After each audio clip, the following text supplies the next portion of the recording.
આજની ધર્મકથા. પ્રણામ. હેમરાજ શેઠ, જે હવે સૈનિક હેમુ બન્યા છે અને એમના સૈન્ય જીવનના સૌ પ્રથમ અનુભવમાં શેરખાનને બચાવવા માટે, એમના મિત્રને બચાવવા માટે એ છેક ત્યાં પહોંચી જાય છે. આપણે ગઈકાલ સુધી જોયું કે શેરખાનને ભગાવી દે છે. શેરખાન અને એની સાથે એની જે પ્રેયસી છે એ બંનેને ભગાવી દે છે કે તું નીકળી જા, બાકીની બધી જ વસ્તુઓ જે છે એ હું સંભાળી લઈશ.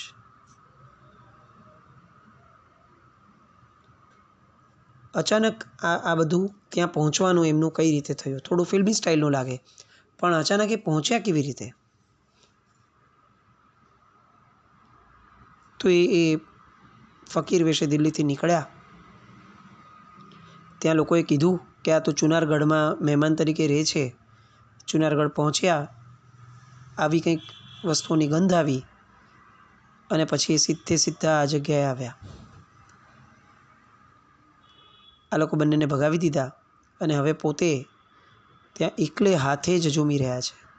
એક નાનું સરખું યુદ્ધ જાણે ચાલુ થયું હોય, બંદૂકોના ધડાકાથી ગિરિમાળ આખી ગાજી ઉઠે, તીરોના વરસાદથી આખી જમીન છવાઈ જાય, એ રીતે એકલે હાથે એમણે લડત આપી. અને જે સુલેમાન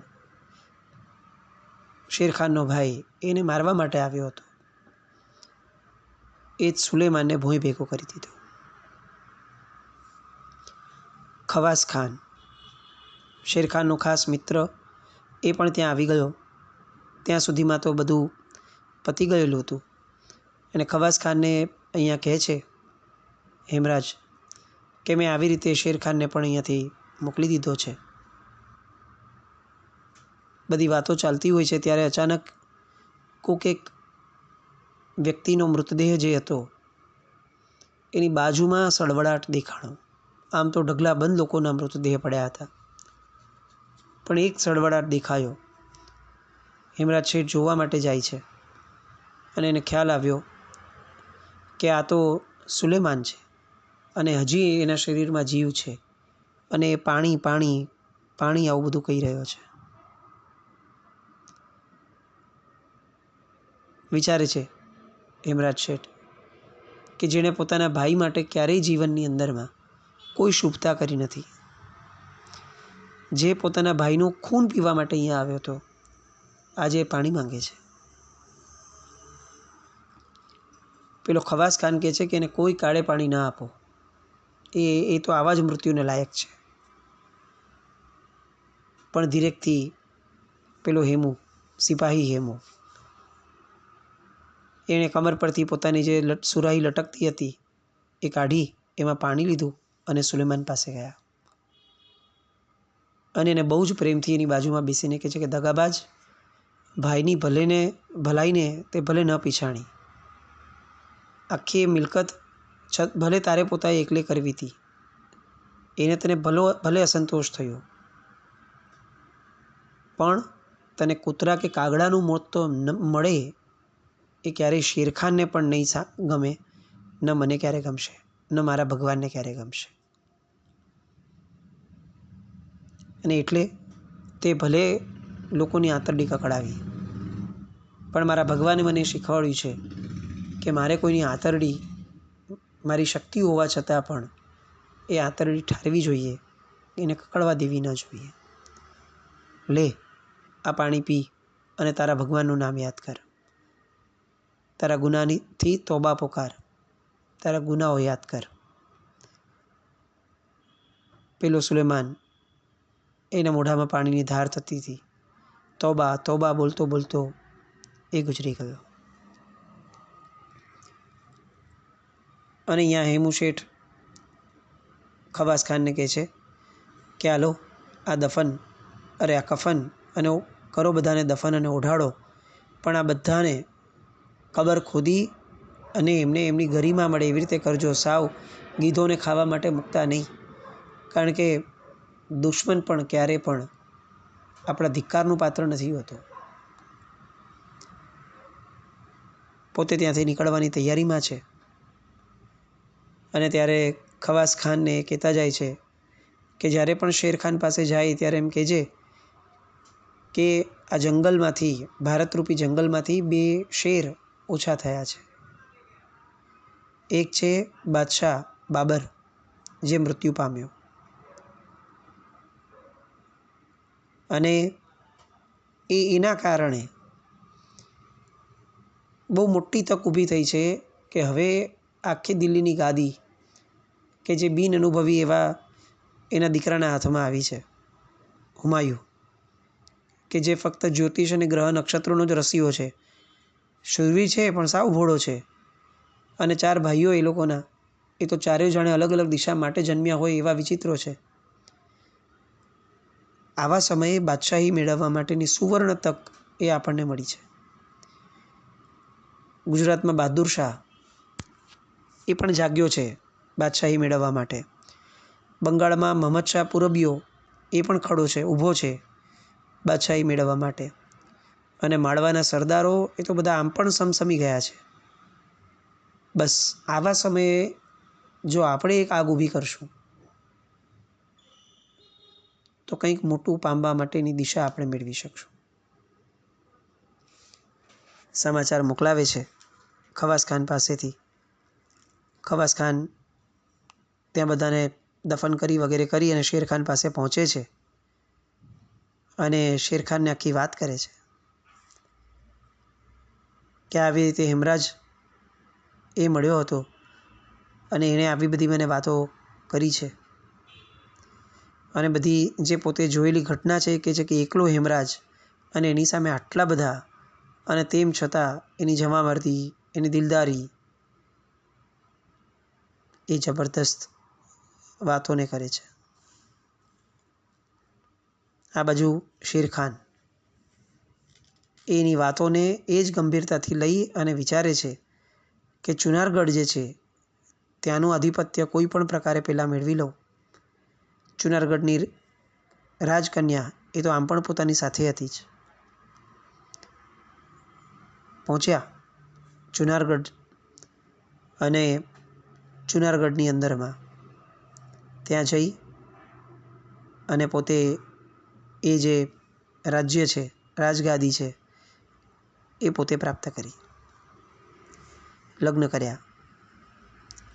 અને જુનારગઢના તોતિંગ દરવાજાઓ એ જાણે હવે એક ઉત્સવ બની ગયા હોય એ રીતે લગ્નના ઉત્સવમાં, નવા રાજા પ્રાપ્ત થવાના ઉત્સવમાં એ દરવાજાઓ મહેકવા લાગ્યા.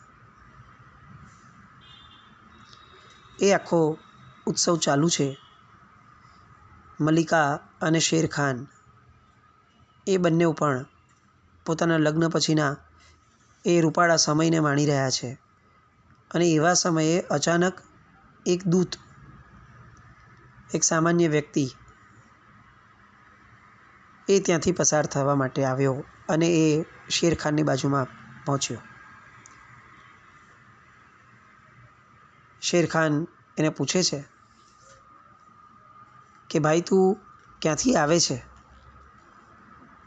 અને તારો કોઈ અનુભવ છે કે નથી? અને ત્યારે પેલો કહે છે કે આ મને કેટલીક વેદના છે, દર્દ છે શરીરનું, પણ એના કરતાં મોટું દર્દ હું મનમાં દબાવીને આવ્યો છું. શેનું દર્દ છે? તો કે આ બાદશાહ હુમાયુની વાતનું.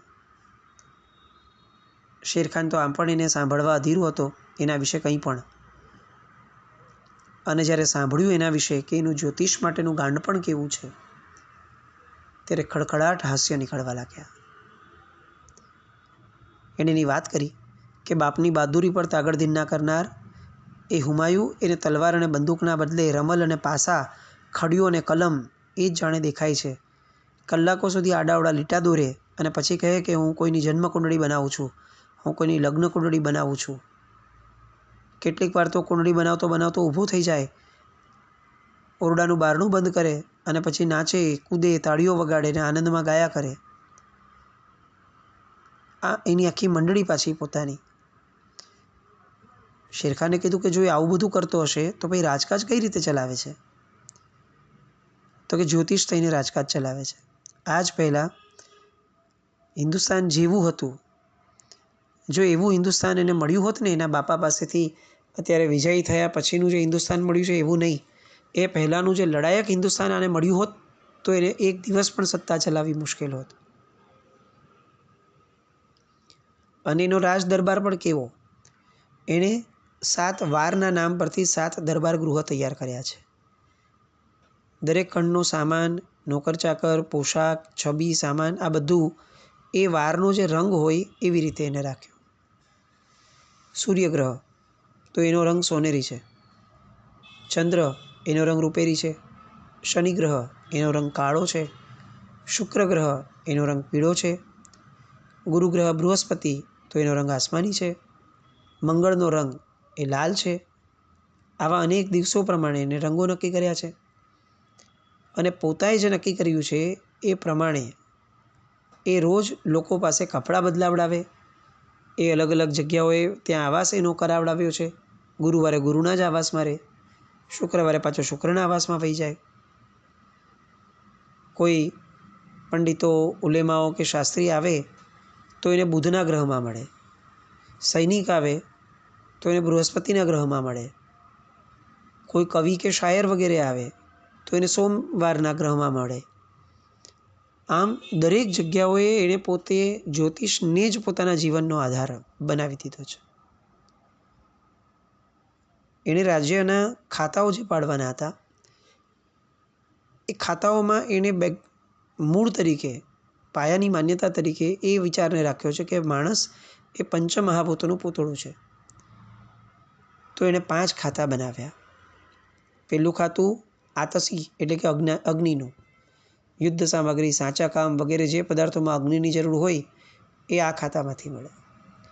બીજું ખાતું તો કે હવાઈ વાયુનું, પોશાક, પાઠશાળા, હૈશાળા, ગઢશાળા, આ બધાનું કામ અહીંયા થાય.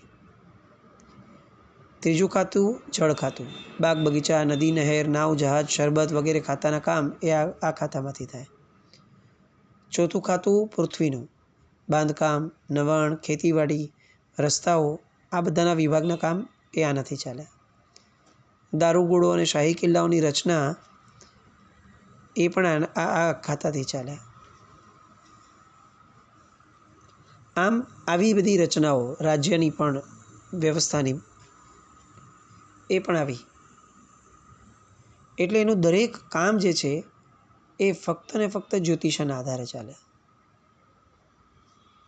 સાંભળીને શેરખાન બહુ જ હસ્યો અને એને એમ કહે છે કે કામ કર, હવેથી તું ચુનારગઢમાં જ રહે, તને અહીંયા આશ્રય આપીશું. અને પેલો એમ કહે છે કે જો હું અહીંયા રહીશ, તમે મને આશ્રય આપ્યો છે એવું ખબર પણ પડશે ને આગ્રામાં,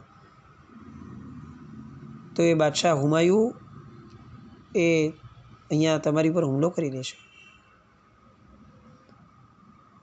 2 દિવસથી અહીંયા છું, મારું માંસ ધીરે ધીરે સડવા લાગ્યું છે અને આમને આમ ક્યાંક ને ક્યાંક કરુણતાથી મારું મૃત્યુ પણ થઈ જશે.